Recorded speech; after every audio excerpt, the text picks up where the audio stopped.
Assalamualaikum semuanya. Semoga kalian semua dalam keadaan sehat dan dilancarkan rezekinya. Amin ya robbal alamin.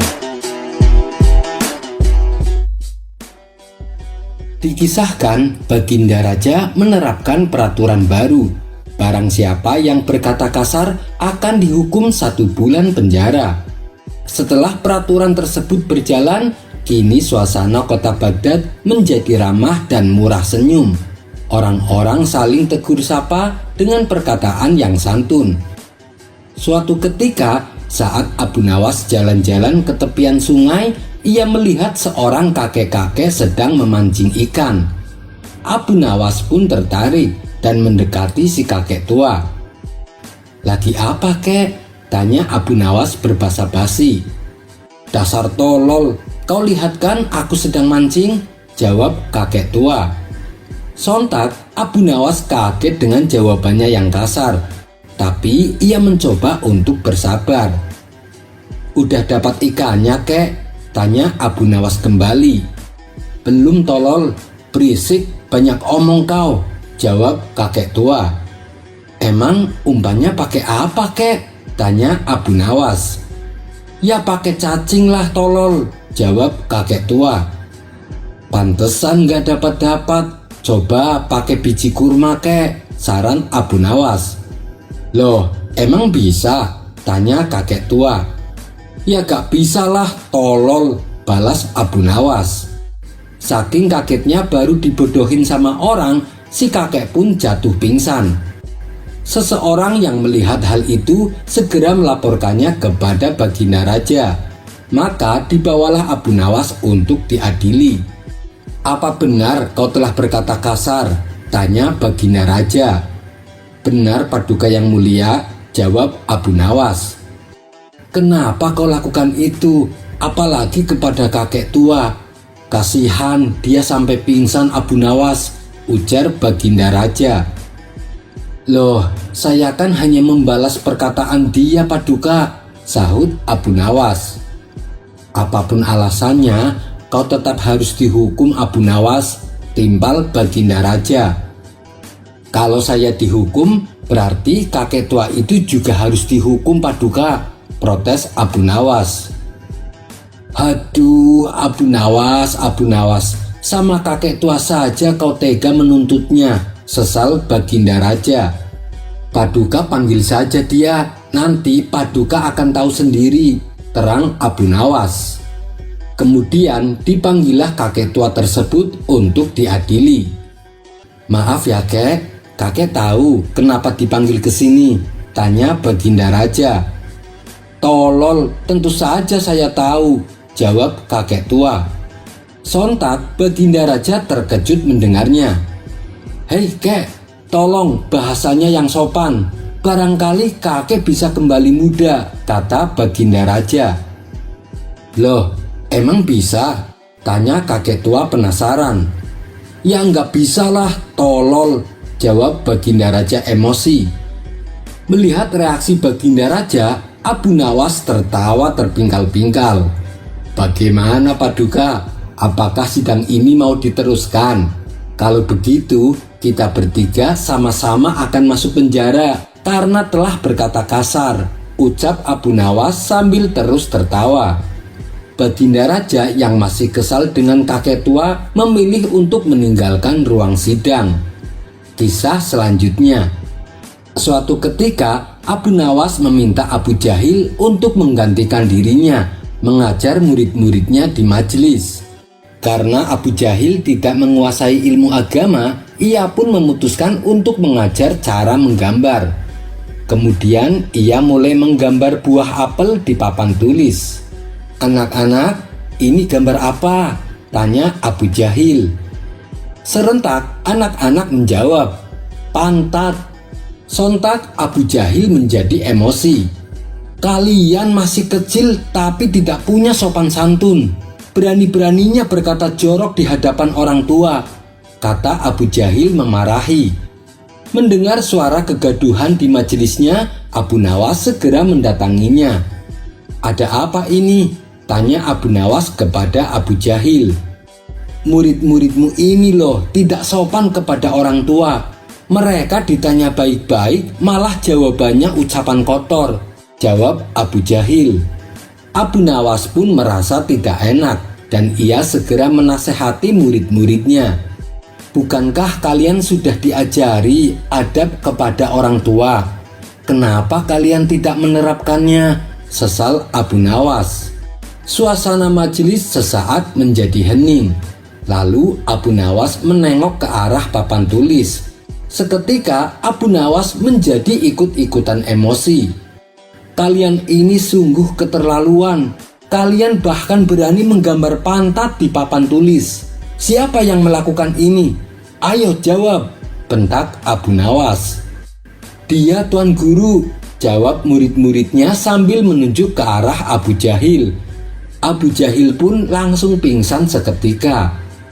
Kisah selanjutnya. Ada kisah menarik tentang seorang waliullah yang bernama Ibrahim bin Adham. Kala itu Ibrahim bin Adham sedang melakukan sebuah perjalanan. Di tengah jalan ia berpapasan dengan rombongan prajurit kerajaan. Mereka tampak gagah mengendarai hewan kudanya. Kemudian salah satu dari mereka yang merupakan komandan prajurit bertanya kepada Ibrahim bin Adham, "Hei, siapa kamu?" "Saya adalah pelayan Tuan," jawab Ibrahim bin Adham. "Kau tahu manakah jalan menuju ke pemukiman kota?" tanya komandan prajurit. Ibrahim tidak berkata apa-apa. Tangannya hanya menunjuk ke sebuah kuburan yang ada di dekatnya. Hal ini membuat komandan prajurit naik pitam. "Kau mengolok-olokku ya?" bentak sang komandan. Ia lalu menghajar kepala Ibrahim hingga darahnya menyembur keluar. Selanjutnya, dia mengikat tali ke leher Ibrahim dan menyeretnya seperti seekor hewan. Ketika mereka mulai memasuki kota, para warga menegur rombongan prajurit ini. "Dasar bodoh, dia itu Ibrahim bin Adham, seorang waliullah," kata para warga. Mendengar hal itu, komandan prajurit langsung terkejut dan kaget. Ia segera turun dari kudanya dan bersimpuh di kaki Ibrahim bin Adham. Ia memintanya untuk memaafkannya dan membebaskannya dari kesalahan yang telah dilakukannya. "Aku sudah memaafkanmu ketika engkau memukulku," tutur Ibrahim bin Adham. "Mengapa Tuan tidak mengatakan siapa Tuan sebenarnya? Tuan malah menjawab kalau Tuan adalah pelayan. Jadi kami tidak tahu," kata komandan prajurit menyesal. "Ketahuilah, semua orang adalah pelayan dan saya adalah pelayan Allah," ujar Ibrahim bin Adham. "Tapi mengapa Tuan menunjuk ke kuburan ketika aku menanyakan pemukiman kota?" tanya komandan prajurit.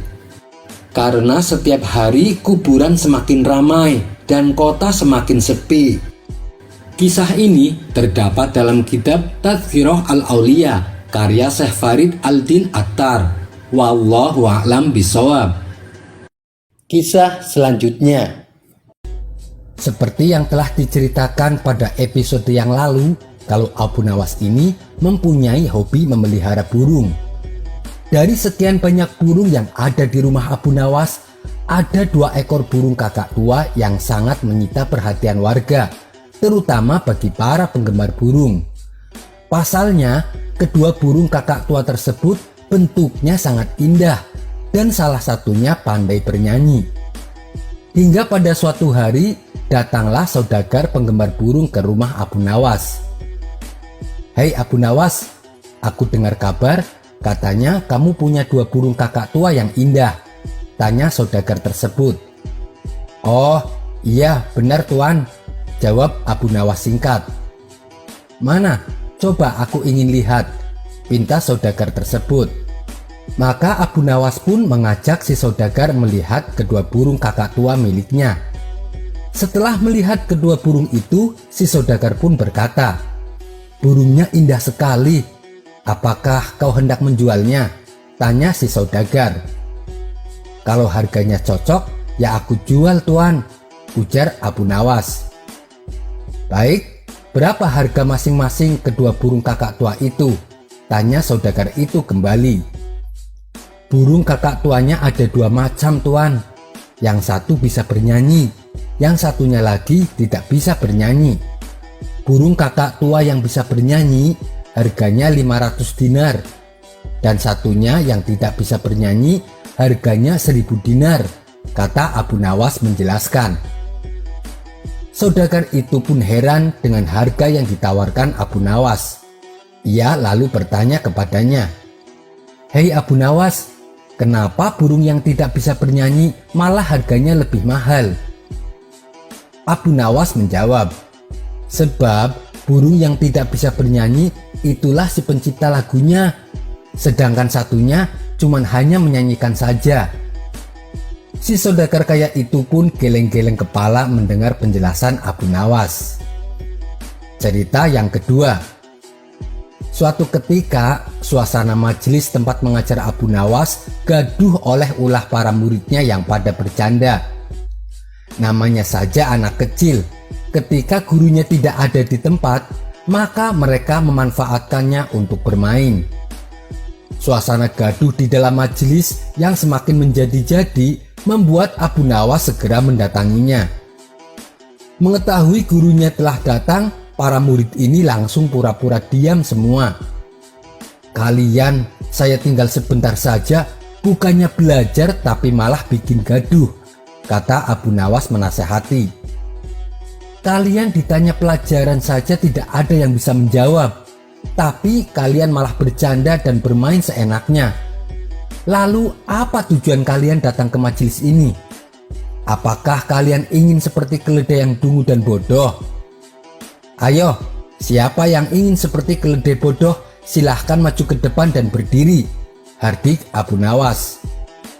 Semua muridnya terdiam, tidak ada satupun yang berani menatapnya. Beberapa menit suasana menjadi hening. Tiba-tiba dari arah pojok ada salah satu murid yang maju ke depan dan berdiri di samping Abu Nawas.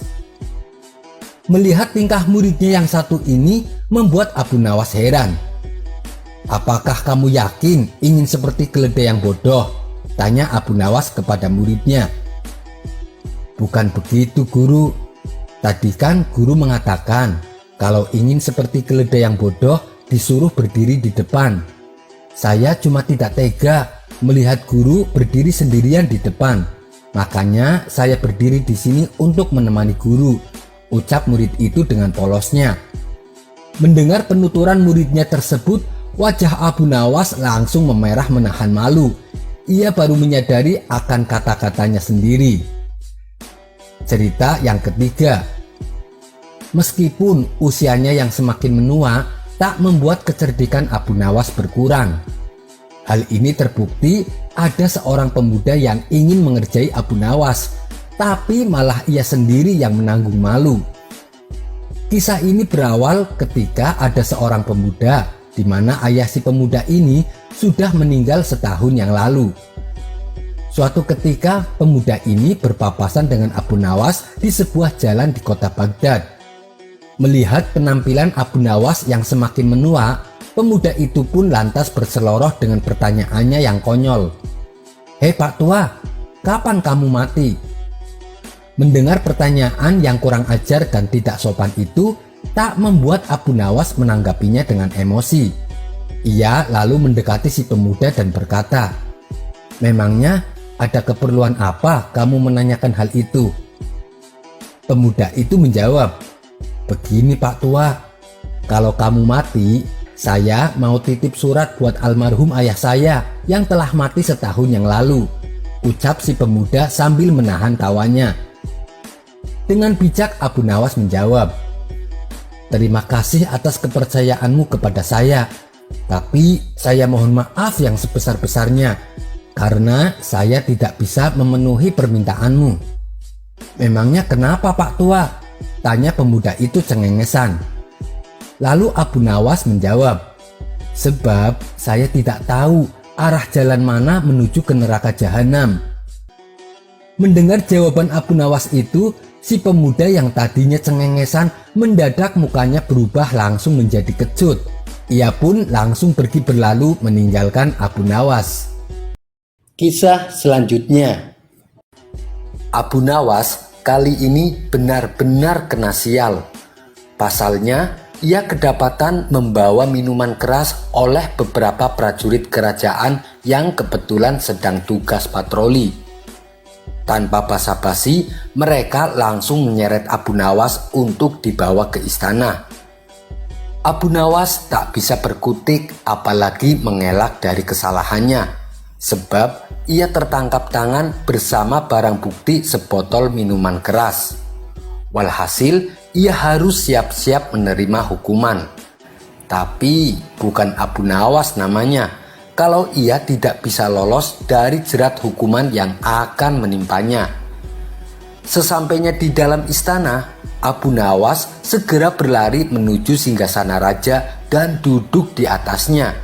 Kebetulan saat itu Baginda Raja sedang berada di kamarnya. Tak hanya itu saja, Abu Nawas juga mengangkat kaki dan menyilangkan salah satu kakinya, seolah-olah dialah rajanya. Melihat kejadian itu, beberapa pengawal kerajaan sangat marah. Mereka menilai bahwa siapapun tidak berhak duduk di singgasana raja kecuali raja sendiri. Barang siapa yang menempati tahta raja termasuk dalam kejahatan yang besar dan hukumannya adalah hukuman gantung. Maka para prajurit langsung menarik Abu Nawas dengan keras hingga ia jatuh tersungkur ke lantai. Mereka juga memukuli Abu Nawas bertubi-tubi. Menjeritlah Abu Nawas sekeras-kerasnya. Ia menangis sejadi-jadinya. Namun hal itu tak diperdulikan oleh para prajurit. Mereka terus saja memukuli Abu Nawas. Abu Nawas pun semakin keras tangisannya. Mendengar ada kegaduhan di ruang istana, Baginda Raja langsung terbangun lalu segera keluar dari kamarnya. Betapa kagetnya Baginda Raja. Ia melihat Abu Nawas sedang dipukuli oleh pengawal kerajaan. "Wahai pengawal, apa yang kalian lakukan?" tanya Baginda Raja. "Ampun Baginda, Abu Nawas telah lancang duduk di singgasana Paduka. Kami terpaksa menyeret dan memukulinya," jawab salah satu pengawal. Sesaat setelah itu, Abu Nawas tiba-tiba saja kembali menangis. Tangisannya sengaja ia buat kencang sekali, sehingga banyak menyita perhatian penduduk istana lainnya. "Sudah Abu Nawas, hentikan tangismu." "Benarkah yang dikatakan pengawal itu?" tanya Baginda Raja. "Benar Paduka," jawab Abu Nawas. Baginda Raja sangat terkejut dengan penuturan Abu Nawas. Jika sesuai peraturan yang ada, Abu Nawas memang harus dihukum mati. Namun Baginda Raja tak sampai hati melaksanakannya, mengingat begitu banyak jasa yang diberikan Abu Nawas kepada kerajaan. "Sudahlah Abu Nawas, tak usah menangis. Jangan khawatir, aku tidak akan menghukummu. Cepat hapus air matamu," ucap sang raja. "Wahai Baginda, bukan pukulan mereka yang membuatku menangis. Aku menangis karena kasihan terhadap Paduka," ujar Abu Nawas yang membuat raja tercengang. "Kamu mengasihani aku, mengapa kamu harus menangisi aku?" tanya Baginda Raja heran. "Wahai Paduka, hamba cuma duduk di tahta Baginda cuma sekali, tapi mereka telah memukuliku dengan begitu keras. Apalagi Paduka telah menduduki tahta selama 20 tahun. Pukulan seperti apa yang akan Paduka terima? Hamba menangis karena memikirkan nasib Paduka yang malang," jawab Abu Nawas. "Siapa yang berani memukulku?" tanya Baginda Raja emosi. "Malaikat yang meminta pertanggungjawaban Paduka selama Paduka menduduki singgasana itu," jawab Abu Nawas kembali. Jawaban Abu Nawas membuat Baginda Raja tak bisa berbuat apa-apa. Ia tak menyangka Abu Nawas telah mengingatkan dirinya. Nasihat yang sangat menusuk hati paling dalam. Tak terasa air mata pun menetes di kedua pipi Baginda Raja. Baiklah Abu Nawas, sekarang pulanglah, perintah Baginda Raja. Terima kasih Paduka yang mulia, memang itulah yang saya kehendaki, balas Abu Nawas. Beberapa orang prajurit yang menangkap Abu Nawas berkata kepada Baginda Raja, tapi Paduka yang mulia, Abu Nawas kami seret kemari karena perbuatan jahat lainnya. Baginda Raja membalas, sudah, saya mau istirahat. Saya tidak mau lagi dengar ada kegaduhan. Biarkan Abu Nawas pulang, titah Baginda Raja.